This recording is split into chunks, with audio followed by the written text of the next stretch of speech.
Good morning. Welcome back to the Dusty Ranch. I am finally back in North Carolina, and I am excited to be able to bring you guys the video that I promised you 2 weeks ago. So I learned a lot about the process of bringing wheat to market, harvesting wheat, and even a little bit about the wheat growing process. And I am excited to be able to bring that to you guys and share a little bit of my experience with you. I hope you enjoy it, and let's just jump into some of the video that I took.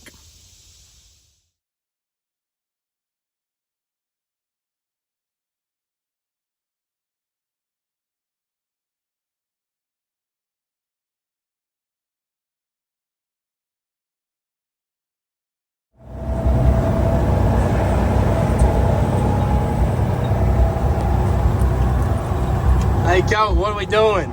We taking the truck to the shop. Where are we at? We in Hudson, Colorado. How much sleep have we got? Absolutely zero. If you're not already a subscriber, now would be a great time to tap that subscribe button. Also hit that thumbs up button. 1996 T600 with an M14 Cummins 10 speed. Okay, Dub. K-Dub. Colton and I left Tuesday morning about 8 o'clock and rolled into Colorado about 8 o'clock on Wednesday and just went straight to work. All right, Colton. Now what are we doing? We're picking up one truck after dropping off that one. After we dropped off the yellow K-Dub, We picked up the black K-Dub. black K-Dub with a 60 series Detroit and a Super 10 transmission. Super 10 transmission. And a what Detroit? 60 series. 60 series Detroit. Yes, sir. And a sunroof. And a sunroof. Yeah, that's for. That opens. Yeah. That's handy. Unless of course it's raining. Yeah. Probably don't sell off very well. All right. All right.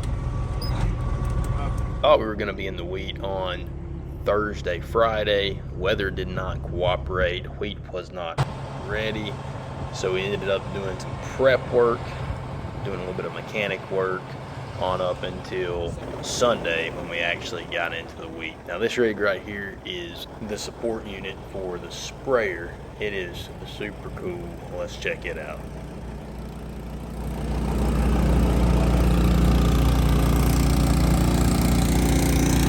All right, Colton, what are we doing? Filling up the water truck for the sprayer. How much water goes in this thing? 6,000 gallons. 3,200 in this big black thing. 2,800 in this thing. 3,200 and how much? 2,800. 2,800. There's your chemicals in the IBC totes. Oh, but a Kenworth. They're like yellow Kenworths around here, aren't they? Yeah. Hot dog. On a massively long split axle trailer.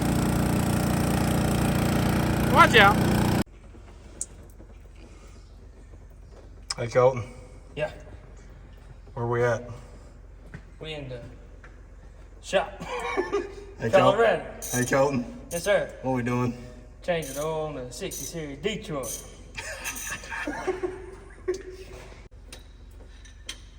Hey, Colton. Yes, sir. How much sleep we had? Not a bit. Sorry, YouTube. Not a darn bit, he says. Hey, Colton, where we at? We're at the boss's house about to go to bed. Hey, Colton, what we gonna do? We're gonna go to sleep. Take a shower, go to sleep. Sleep all night long.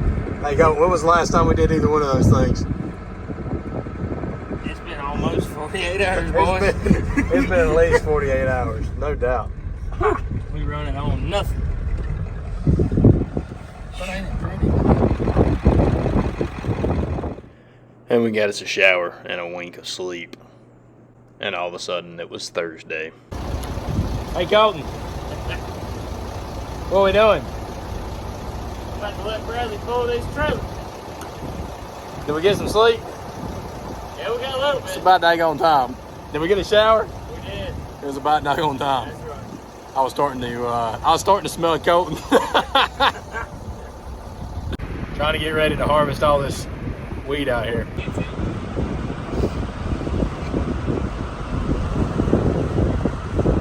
Yeah, this is what day is this? Friday? Friday, I think. So we've been out here since Wednesday morning. Yep. And pretty much just like getting things ready, getting things squared up. So when we actually get the right moisture content in the wheat, we can roll tide.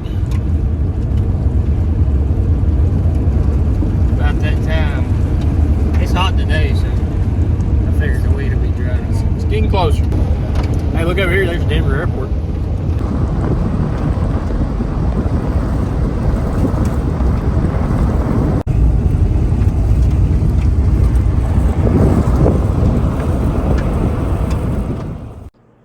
So spent most of Thursday, Friday working on equipment and getting things ready to harvest.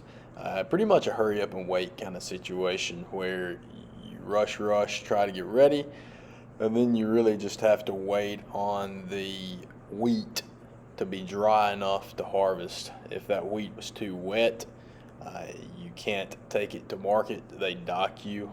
You really wanted that moisture content below 14%.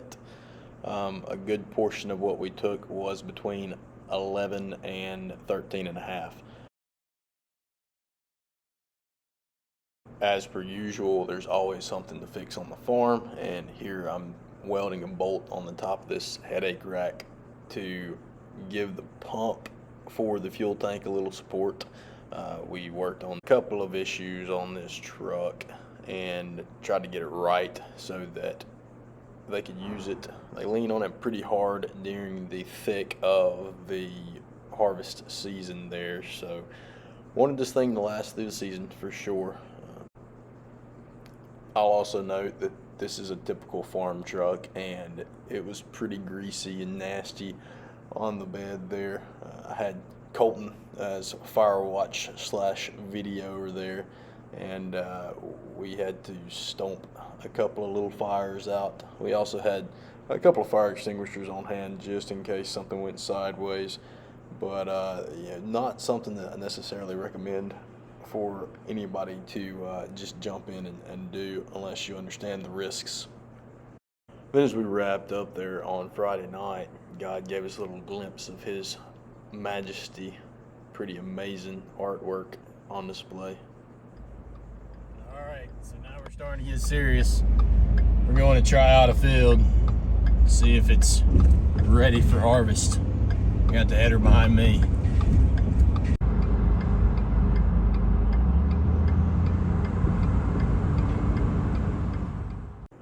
So we're running about 25, 28 mile an hour, which I can understand is a bit inconvenient for people driving at 70 mile an hour. However, watch this right here. I watched several vehicles who were not willing to wait for 5 minutes driving 25 mile an hour almost collide with that ginormous wheel on the combine. I could get on my soapbox about this, but what I will say is be patient behind farm equipment or when passing farm equipment, because it might not only save your life or the life of the operator, but it's guaranteed to allow you to have food on your plate tonight. So we spent Saturday getting all the equipment into the field, getting the headers put on, and then we made a couple of test swaths so that we could test the moisture content of that wheat, which required getting up in that grain bin on the top of the combine after making a couple swaths and taking a handheld moisture content reader and reading the moisture content, very similar to what we do with lumber back at the sawmill. That stuff has to be at a certain moisture content, otherwise it's going to mold, mildew, and just not be able to be taken in by the mill. The mill wants it, as I mentioned before, under 14%. Really ideally 11.5 to 13.5 is what we were looking at. Right there you can see 13.6, which is acceptable. Anything much higher than that, they start docking you. So Sunday we started hammering it out, and we worked all day Sunday and filled up the 3 trucks and got them ready to roll out first thing Monday morning. Now what you're looking at right here is the bin on the combine, and you'll fill that bin up to the top. It holds around 300 bushels of wheat. You'll then dump it into this grain cart. This grain cart holds almost 1,000 bushels, and then that grain cart dumps into the grain bins on the semi trucks, and the semi trucks hold almost 1,000 bushels. So you try to get next to 1,000 bushels on the trucks. Obviously the more you can get, the better off your haul is. You're paid by the bushel, by the grain elevator, so the more you can get on the truck, the more productive you are. This is the full truck. This is the Freightliner. Got her loaded to the top there, and we're getting ready to take some wheat to market there on Monday morning.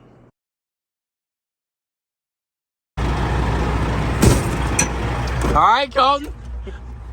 Where are we at? Oh, I don't even know. The middle of Almost to Strasbourg. nowhere. In the middle of Middle of nowhere. Hey, Colton. Yes, sir. What we doing? Taking a load of wheat down to the mill. Hey, Colton. Yes, sir. What we been doing? Cutting wheat. Well, waiting on the cut wheat, waiting on the wheat to get a little dry. We bought a gun. Then we started cutting wheat, and now we're hauling wheat. Now we're hauling wheat. Hopefully we can get 3 trucks loaded and the grain cart loaded before the night's over and be ready to roll out in the morning. Sir. Roll on. Roll on. So what you're looking at right here, Colton's actually pulled up to the probe. This probe goes into the grain bin on that truck, sucks out samples of that grain, and it determines several factors about the grain, which will in turn determine how much you're paid or docked for that grain once you pull across the scales. We were coming in around 80,000 pounds on most of our hauls there. And at this particular elevator, you had to wait to be told by the light there which elevator you went to. We were going to the south elevator this particular day. So we ease on up there and dump our content into that south elevator. And that augers it up into the top of this giant grain bin that you see there on the right.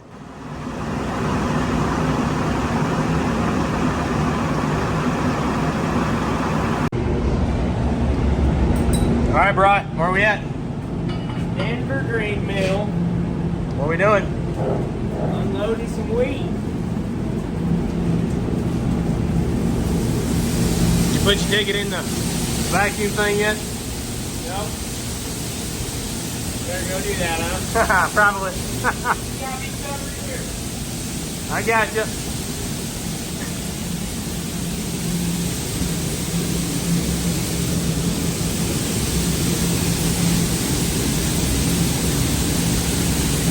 So we have to put the ticket in this thing right here. It comes up, and then really that light's supposed to be green, but we're hauling in convoy right now, so they should know. Boom, boom, boom. Put it all in the same place. But that gives us our weight ticket. After we pull across the scales, you see Colton on the scales right there. Get my finger out of the way. Colton's right there. Then get a scale ticket, and then we know. So we were averaging about 60,000 pounds of wheat, and that comes out to just about 1,000 bushels per load, which is about where you want to be at. And at this point, it's a rinse and repeat process. You pull back into the field and keep on getting loaded.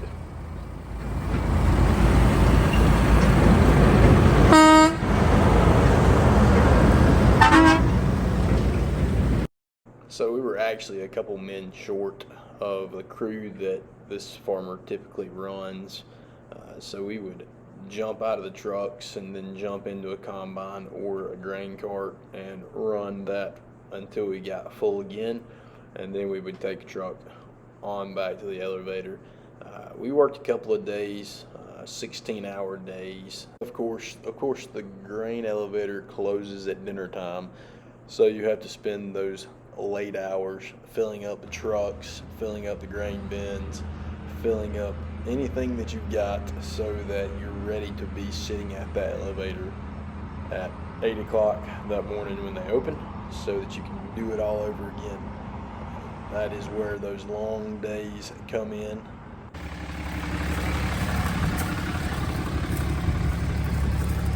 Hey, Adrian. What's up? Where are we at? Colorado? What are we doing? Harvesting? I was sitting in a pickup. Yeah.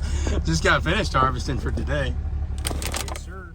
And then of course you get there that next morning and you have to do a little bit of work to your header, grease everything up, get it ready for that next day. This particular morning we had to set those skids, drop them down a little bit so that they would touch before the fingers on this combine.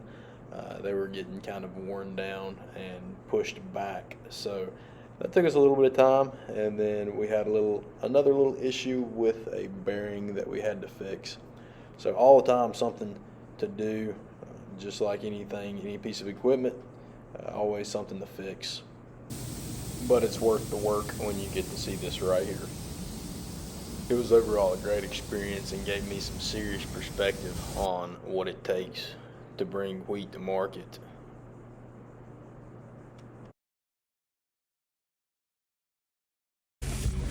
Hey, Adrian. Yes, sir. Where we at? Colorado. What we doing? Just finished eating. What we doing now? Taking you to the airport. Are we sad? Yes. I'm sad. Yeah. I'm sad. We're sad. It's coming to an end, man. Yeah. So I want to give a shout out to my new friends, Bry, Adrian, Yvonne, and Hanu, and to an old friend, Colton. Colton drugged me along for this ride. All these guys just made this entire thing just an absolute blast for me. We were working long, hard hours, but it was it was fun working with these guys. If you guys ever get an opportunity to do something like this, man, I would say like grab hold of it, because it is an eye-opening experience, to say the least. So here in the next couple of weeks, we're going to be back on the sawmill, jumping back into making some sawdust. But I want to say, until then, do not forget to keep it dusty.